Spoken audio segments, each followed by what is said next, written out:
vārdā Čuknas Jugulas galā un talkojam un pirmo uz interviju aicinu Ketrisu.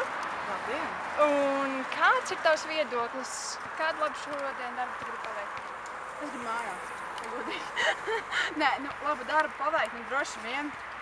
Piekop bišķiņu apkārt, bet man jau ir apriedies, jo es jau kaut 10 minūtes grābju. Kāpēc tu te ieradies vispār? Lai savāks viņus. Nevis lai fucking talkot, tāpēc, ka es esmu ešalons, bet es esmu dabai draudzīgs ešalons un čau valdi. Un jā.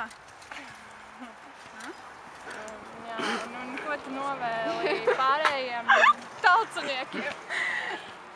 Es gribētu parunāt tieši mikrofonā.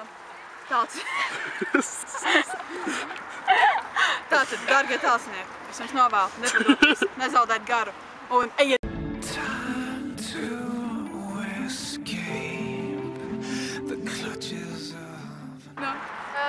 Stāstīji, kāpēc šeit esi ieradusies?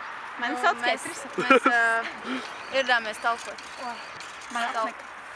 Man dzīve ir sūta. Nē, ir forši. Man nav ko darīt, un šis ir kāds. Kāds. Jo esmu. Mēs esam no Nārdijas. Un man nav ko darīt.